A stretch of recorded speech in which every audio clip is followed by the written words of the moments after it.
Exactly 83 years ago. I'm Alistair, and this is your daily step back into a world at war. From the sun-baked North African desert to the vast steppelands of Russia, from beleaguered Chinese cities to the power corridors in London and Berlin, today's stories unveil tragedy, resilience, and the relentless realities of total global conflict. Our mission today is to sift through the very pages of contemporary newspapers from the United Kingdom, Australia, and the United States, all published on this single pivotal day. We're here to extract the vital insights, the surprising facts, and those often overlooked human stories that shaped this precise moment in time. This isn't about the wisdom of hindsight. It's about peering through the lens of July 2nd, 1942, to understand the world as it was reported then, in all its complexity, offering you a truly unique window into history. Okay, let's open up these newspapers. And immediately, the headlines from the Eastern Front just jump out. Today is dominated by what many are calling the culmination of the fierce, protracted siege of Sevastopol. Age of Sevastopol. Right. Berlin has declared that Sevastopol, that critical Black Sea fortress, has finally fallen. Finally fallen. After what the German High Command described as, well over 8 months, that duration itself speaks volumes, doesn't it? It really does. And the reports from various papers, they echo the German emphasis on the sheer scale of the defenses they claim to have overcome. Yeah, they talk about strong forts, dugouts driven into rocks, subterranean bastions, concrete pillboxes. And countless field positions. I mean, it sounds like a truly formidable defensive network. And the German communique, they were quick to highlight their exemplary manner in overcoming it. They mention immense destruction, especially in the inner town. Leaving the entire harbor region shrouded in a pall of smoke, they said. They also claim the number of prisoners and captured booty is still being estimated. But for them, the victory is clear. It's fascinating, isn't it, how they immediately frame this as a testament to their overwhelming power. Well, yes. But then you look at the Russian communiques. While they do admit enormous losses, and you have to acknowledge that, they paint a very different picture. Continued, desperate resistance. They stated remnants of Russian forces were still inflicting heavy costs on the enemy in fierce hand-to-hand fighting. Exactly. The descriptions are truly grim. Reports highlighting the heights around Sevastopol resembling cemeteries. Cemeteries. A stark and chilling image that tells you something about the intensity. Absolutely brutal. And crucially, even amidst this retreat, the Russians claimed their forces were still returning blow for blow. And the commander-in-chief, Admiral Oktyabrsky, he was noted for throwing panzers against the city, German tanks. That's right, German tanks. It just underscores the incredibly high stakes, the desperate measures being used in its defense. This isn't just about tactical loss for them. No, it's about a fight to the very last breath, it seems. What's truly critical here, and what many analysts were quick to point out, is the strategic influence of this prolonged defense. Yes, the very fact Sevastopol held out for so long. It's viewed as having an immense influence on the course of the war this year. Effectively holding up Hitler's broader plans on the Eastern Front. Allied intelligence estimated German losses at well over 100,000 men. 100,000. Yeah. In just this one battle. It's staggering. And now, of course, the fall of the city is seen as freeing up, hundreds of thousands of German troops and planes? Yes, troops and planes needed for Hitler's other campaigns, as the papers put it, eliminating the last major obstacle in Crimea. Potentially opening the way further east? That's the fear. And the Germans themselves certainly acknowledge the immense significance. We see the Nazi commander, General Manstein. Promoted to field marshal. Right. And all German soldiers involved got special medals. It speaks volumes about how important this bloody, costly triumph was perceived to be by Berlin. For the Germans, a vital step. For the Soviets, a heroic, if ultimately doomed, delaying action. The wider Eastern Front.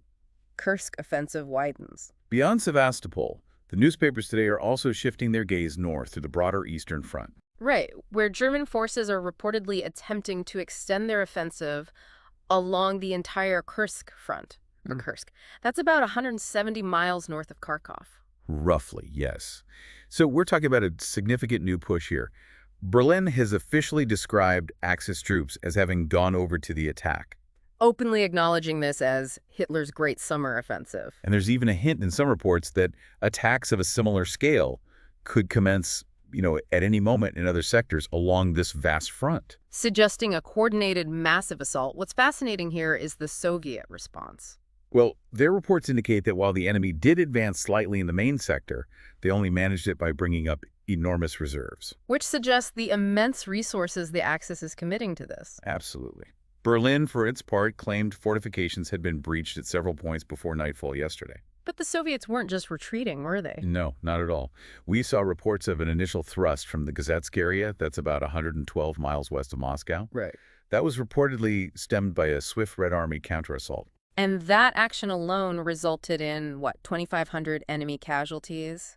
Among the German advance shock troops? That's the claim. It highlights the dynamic nature of this front. Breakthroughs met with ferocious counterattacks. Soviet forces described as skillfully using natural and artificial barriers. Yes, using them to their advantage, maintaining their positions. It demonstrates a very different kind of resilience than maybe we saw at Sevastopol, but resilience nonetheless. And to really bring home that desperate resolve, there's that truly compelling anecdote that emerged today. Oh, the battery commander story. Yeah, illustrating the personal cost, the ferocity. A Soviet battery commander facing German tanks enveloping his position on a hill. Is said to have ordered, quite simply, direct fire at me. Imagine that. Prioritizing the destruction of the enemy over his own survival. It's almost impossible to grasp that level of self-sacrifice, isn't it? It just underscores the sheer ferocity and the desperate personal cost of the fighting on this front. A snapshot of individual heroism amidst the chaos. Human interest from Russia. A glimpse of civilian life. Moving away from the grand strategy and grim casualty counts for a moment. Our reports also offered a brief, but quite poignant glimpse into civilian life in war-torn Russia. This was in Kerch, which had seen terrible destruction. Yes. A report mentioned something almost surreal, that the life of the city was dozing. Dozing. Amidst all that. Exactly. And this phrase, accompanied by a reference to the manicurists of Kerch, it just creates such a stark contrast. Wow. Chaos and devastation on one hand, and then manicurists. Small, persistent pockets of routine. Attempts at maintaining normalcy, somehow continuing amidst the destruction. It's a powerful human insight, isn't it? It suggests an almost unbelievable resilience, or perhaps just a desperate clinging to any semblance of ordinary life. Even in the most extraordinary and destructive circumstances, while the world focuses on battles and troop movements. These tiny details remind us that life, in some form, attempts to go on for those caught in the crossfire. It speaks to the human need for routine, for dignity, even when their world is literally collapsing. German push into Egypt. Okay, now let's pivot. Halfway across the globe to the North African desert. Authoritative reports from Cairo today. They indicate a truly critical situation. Rommel's advance. A strong enemy column has passed El Daba, moving relentlessly eastwards. Which places the Axis forces only about 100 miles from Alexandria. And perilously close to the last major aerodrome before the city. It sounds like a truly dire situation for the Allies. Rommel, described in the papers as sacrificing everything for speed, Yeah. pushing his forces with almost suicidal urgency. The main enemy force attempting to advance in one large column, said to include the German 90th Light Infantry Division. The sheer pace is breathtaking. But despite this rapid advance, Allied positions were reported still intact early tonight. That's the report, yes. A small but significant detail. And the papers highlight General Auchinleck, the commander-in-chief in the Middle East. Taking the unprecedented step of personally directing the 8th Army from the front. Exactly. And issuing a stirring order of the day, urging his men to stick it right out until the enemy can stand it no longer. Acknowledging their previous disappointments, but reminding them of the enemy's own heavy losses and supply issues. Stating plainly, you have shown that you can stick it, and I know that you will stick it right out until he can stand it no longer. What's particularly striking is the mention of New Zealand troops. Yes. Performing an amazing feat on Saturday, going into action, flinging back enemy forces, knocking out Axis troop carriers. One New Zealand battery reportedly drove to within a mile of an approaching enemy column before opening fire, destroying multiple carriers and guns. Incredible bravery. It's a testament to the individual acts happening in this desperate struggle. And the stakes could not be higher. The press today is highlighting the critical importance of this battle, emphasizing that the survival of Alexandria and Suez, and thus control of the vital Nile Delta, literally hangs in the balance. The conflict being framed as nothing less than the Battle of Egypt, a battle in which the enemy must be destroyed. But alongside this determination, the reports also carry significant military analysis and, well, some rather pointed criticism. There's a lot of discussion about Rommel massing every available tank, isn't there? There is, while simultaneously criticizing what are being called tactical mistakes by British command. This really gets to the heart of some systemic issues, it seems. A major point of contention is the inferiority of British tanks, described as too lightly armored, guns with too short a range compared to the German Mark III and IV tanks. And this isn't just a technical detail about armor and guns. No, it's a stark revelation about maybe industrial mobilization, perhaps political accountability. Here we are, 2 years into the war. And a core piece of equipment is still fundamentally inferior. That's a massive insight into the pressures and shortcomings facing the Allied war effort. And it doesn't stop there. The persistent lack of British dive bombers, despite their proven effectiveness on the German side. Also a significant point of contention. Frustration among members of Parliament. Air Marshal Lord Addison openly accused high-ups in the Air Ministry of having a prejudice against dive bombers, despite the country's desperate need. Even Sir John Wardlaw Milne, in a non-confidence motion debate, highlighted the tank quality discrepancy again, asking why, 2 years in, Britain still lacked superior equipment. These aren't just complaints, they are revealing cracks in the war machine. It's quite telling. War at sea and in the air, Malta reinforcements and Atlantic losses. The global conflict, of course, extends relentlessly to the seas and skies. Today's papers feature a truly remarkable story about the U.S. aircraft carrier Wasp. Yes, successfully completing multiple ferry trips to the Mediterranean, delivering vital aircraft reinforcements to beleaguered Malta. These missions, the first to be publicly announced by Admiral Stark, the commander of U.S. naval forces in Europe, described as highly successful. And there was a surprising turn, wasn't there? An enemy air attack developed over Malta while British planes just launched from the Wasp were actually in the air. Right, and the Wasp's reinforcement group of RAF planes repelled the attack, inflicting considerable losses on the Axis. Apparently, the Axis forces were surprised by the unexpected fighter strength they encountered. This incident really underscores a pivotal moment in naval warfare, doesn't it? Demonstrating a new vital role for aircraft carriers. It prompted U.S. Navy Ordnance Chief Rear Admiral Land to make that striking statement today. The airplane has undoubtedly replaced the battleship as a striking force of the Navy. And suggesting the U.S. wouldn't build more battleships. That's a profound shift in strategic thinking, caught right there in the headlines. Meanwhile, the relentless Atlantic shipping toll continues, the sinking of 2 more medium-sized American ships on July 2nd. Bringing the grim total of Allied and neutral vessels lost in Atlantic and Caribbean waters since January 14th to 326. 326. It's hard to fathom. And in one particularly harrowing incident, survivors from a torpedoed vessel 500 miles offshore Believe 2 submarines cooperated in the attack, a chilling new tactic. adding yet more danger for those merchant mariners.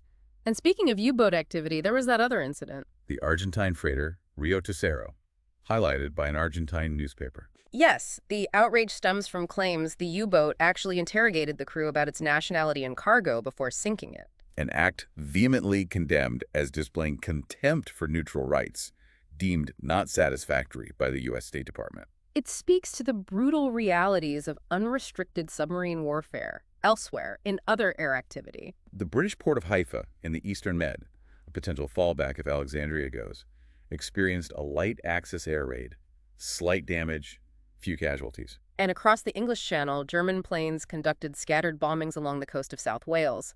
No significant damage reported, mostly residential areas affected, human interest from the UK, justice, and civilian realities. Shifting from the immense theaters of combat, the home front in the UK also presents its own unique challenges and stories, particularly concerning justice and civilian realities. There was that case involving military conduct, a British lieutenant shooting a Canadian private soldier in Guildford. Right. Found not guilty of murder, but guilty of manslaughter. Received a 6-month prison sentence. That case, reported prominently, must have raised difficult questions about discipline, about justice within the armed forces during wartime. It highlights that even in a united war effort, the rule of law has to be upheld. Reveals internal pressures. And on the civilian side, a local council meeting in Birkenhead revealed something quite troubling about wartime hardship. Key money being charged to residents returning to homes damaged by enemy action. Exactly. For those unfamiliar, key money was basically an illegal fee demanded by landlords during housing shortages, a payment just to get access to a property. This predatory practice highlights potential exploitation amidst destruction and housing shortages, adding to the burdens of already suffering civilians. It's a stark reminder that even within the Allies, not everyone was, pulling in the same direction. Food rationing, of course, remains a constant concern. Today's reports anticipate very few eggs in autumn and winter. Because farmers were protesting controlled prices. 3 shillings, 1.5 pence per dozen against a production cost they claimed was 4 shillings. Right. This economic squeeze on producers threatening an already strained food supply. It illustrates the constant balancing act of wartime economics. And in response to these national food concerns, the Ministry of Food launched an inquiry into British restaurants. Those communal eateries set up for affordable, nutritious meals. Yes, the inquiry aimed to ensure optimal dietary value and discourage what they called the antisocial practice of excessive expenditure on meals. It really emphasized the national concern for careful wartime food consumption and the desire for equitable access to sustenance for everyone, not just the wealthy. Significant political story from Europe: German mutineers and Czech executions. Now, for a story that must have sent shivers through the Axis powers, a truly remarkable, potentially unsettling report emerging from Ankara, Turkey, via Stockholm. What was this? 1,000 German soldiers who refused to participate further in the war were arrested by the Gestapo and imprisoned in Sofia, Bulgaria. 1,000 German soldiers refusing orders. That's Huge. A striking revelation of internal dissent within the German forces. suggesting potential cracks in the facade of Nazi unity. It makes you wonder how widespread such disaffection might have been. And how ruthlessly the Gestapo moved to suppress any such rebellion within the ranks. It's a rare glimpse into internal Axis struggles reported almost incidentally. Simultaneously, reports from Vichy Radio, quoting Budapest, stated that courts-martial in Prague and Brünn had sentenced a staggering 115 people to death. 115 people. The charges? Severe. Contact with enemy agents, approving the attack on Gestapo leader Reinhard Heydrich, failing to report to police, or possession of arms. This brutal crackdown just underscores the ruthlessness of the Nazi occupation. And the fierce resistance it faced, even as the Axis powers tried to maintain absolute control over conquered territories. It's a stark reminder of the human cost of occupation and the courage of the resistance. That concludes our look at the news from Europe, Russia, and the Middle East for today. The sheer scale of events unfolding is immense, isn't it? Absolutely. From the monumental sieges to the quiet acts of resilience, you really see the full spectrum of human experience in wartime. And now, let's pivot our attention halfway across the globe, to the Pacific and the United States, where a very different set of challenges and stories were unfolding on this very day. What caught your eye in those reports? #tag Anna's news report, the Pacific and the United States. Well, turning to the United States, the papers highlight a massive national effort to support the war, with a strong focus on resource mobilization and the complexities of the home front, internal U.S. war preparations, and home front security. Right, like the scrap rubber drive. That was critical for war production. Absolutely. It's been extended to July 10th, and America is taking further steps, sending experts to Brazil. To tap into wild rubber potential and encourage release of hoarded supplies there shows how far they were willing to go. Exactly. It really shows the global reach of the resource scramble. Interestingly, the Communist Party in New York State is noted for its immediate efforts in promoting scrap rubber salvage among its members. Highlighting broad participation across various political spectrums, even from unexpected quarters.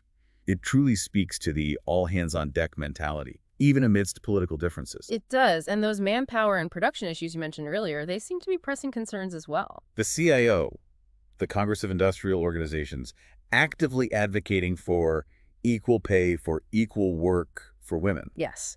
They noted that while employers often recognize the principle, they'd often chisel on classifications. Meaning women effectively got less pay for the same work as men. Precisely. And this isn't just about fairness, it's about efficient use of labor during a critical war effort. Concerns also raised about company reluctance delaying full production, even when machinery changeovers weren't needed. And the needless waste of transportation by scattering foundry work across multiple states. Labor organizations were emphasizing their economic demands were entirely within Roosevelt's wage stabilization plan. And they were openly critiquing wage freezers, those refusing profit reductions, as hindering the war effort, causing friction. Exactly. It paints a picture of a nation united in purpose, but still grappling with internal economic and social tensions. It really highlights how, even with a common enemy, the struggle for fairness and efficiency on the home front was a battle in itself. And speaking of the scale of the American effort, what about that naval base in Northern Ireland? Oh, that's a fascinating detail. A large U.S. naval operating base in Londonderry, Northern Ireland, has been commissioned, an important development for Allied logistics. Designed to refit, repair, supply destroyers and light craft on Atlantic convoy duty. Commissioned just 7 months after the U.S. entered the war. And what's truly remarkable is that all materials for this base, down to the last pork chop or nut and bolt, were sourced entirely from the United States. That's an astonishing feat of logistics and production, building an entire base from scratch, thousands of miles away, in the middle of a war. Exactly. And while the U.S. was gearing up, other Allied nations were also adapting. Australia, for instance. Despite being happily situated regarding food, due to its bountiful land, still emphasizing food planning for war. Yes, establishing the Australian Food Council, aiming to eliminate the element of chance from food production, ensure sufficient supplies, shows even a land of plenty understood the need for meticulous planning. And home front security concerns were present even there. Yes, an incident in Sydney highlighted this. A sentry asleep at his post at a coastal station, discovered by a sergeant mimicking an enemy challenge. Though charged, the gunner was later released for service, a reflection of the challenges of maintaining vigilance. Perhaps. And in Victoria, Australia, a bush nursing organization offered its 62 hospitals and 15 nursing centers, potentially 1,400 beds to the Volunteer Defense Corps for emergency use, demonstrating broad civilian preparedness, the situation in the Pacific, and Japanese military activities. Moving to the Pacific Theater now, the conflict continues with intense movements and clashes. On the China rail front, Japanese forces were reported closing a 25-mile gap on the Chekiang-Kiangsi Railway. Though Chungking initially denied Japanese claims of full control. They did, but later reports from the Japanese command asserted two columns had met, effectively wiping out the Quethi-Shangzhou Gap by meeting at Hangfeng. Which would have been a significant blow to Chinese logistics and defense. Absolutely. And the Allied air forces are clearly actively engaged in the region, too. Conducting dawn attacks on Lae, New Guinea, targeting barracks, dispersal areas, shipping. Yes. While other bombers successfully attacked Salamaua, causing large fires, explosions near the jetty, silencing an anti-aircraft gun. Light attacks also reported on Tulagi and Bougainville in the Solomons. It's a relentless aerial campaign. Interestingly, Japanese forces noted to be in possession of almost a score of bases in former League of Nations mandate territory. Right. But largely sticking to coastal areas, not penetrating inland much, making little attempt to move into the interior. Suggesting a strategic focus on coastal control, naval access, rather than deep territorial conquest in those specific regions. That seems to be the implication from the reports, yes. And amid these broad strategic movements, there's often that single story that captures the sheer human drama. Like the B-25 bomber incident. Exactly. One of those truly compelling human interest stories from Australia today. Incredible heroism. Two U.S. Army sergeants, Pryor and Fowler. Risking their lives to save a B-25 whose elevator controls were jammed by a life raft after being hit by a Japanese bullet. Now you have to picture this. 0 fighters in pursuit. They hack a hole in the fuselage with jungle knives. Jungle knives. Then, at great personal risk, they try to dislodge the raft. Fowler holding Pryor's legs while Pryor leans out, using a long rod to fend the raft off the elevators. Literally hanging out of the plane while being chased. Taking turns hanging like grim death on each other's legs, the report says.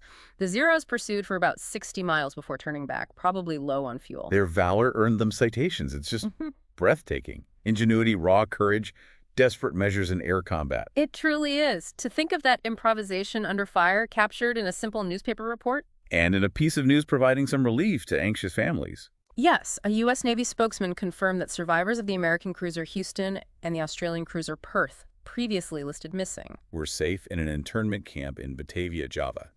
Enemy-held territory, but safe. A small piece of good news? Human interest from the U.S. and East Asia. Tales of resilience and struggle. The human stories of resilience and struggle continue to surface, not always triumphant, but always revealing. Like that harrowing tale of the two U.S. sailors, Anthony Pastula and Gene Aldrich. Drifting for an astounding 34 days in a life raft after a Pacific battle, surviving on extremely limited resources, a tara, a coconut, even shells from drifting logs. Before finally being rescued. And that poignant detail, Pastula's bride admiring a ring made of pearls. Gifted by natives to her fiancé after his miraculous survival. A tangible, unique reminder of his incredible ordeal and unexpected kindness found even in dire circumstances. That's a story that truly makes you pause. The sheer will to survive. But as you said, not all stories are tales of survival and triumph. No. Some are stark reminders of profound injustice, even within allied nations, as our sources from this day highlight. The case of the 25-year-old Negro named Waller, sentenced to death for killing his white landlord. Yes. The National Negro Congress strongly condemned this as a grave injustice to the Negro people and a blow to the war effort in national unity. Arguing his execution would weaken morale, serve Hitler agents, emphasizing the need for national unity. It wasn't just framed as a local legal case, but in terms of national morale, the broader fight against fascism. And furthermore, Negro electricians in Harlem raising pointed questions. Why they were not allowed to help win the war. Why Roosevelt's anti-discrimination order wasn't better enforced. exactly, underscoring the underutilization of tremendous manpower due to racial bias, pointing out the hypocrisy of fighting fascism abroad while discrimination persisted at home. These voices, heard in the papers, reveal a deep internal struggle for equality and justice running parallel to the global war. That's a powerful and essential insight.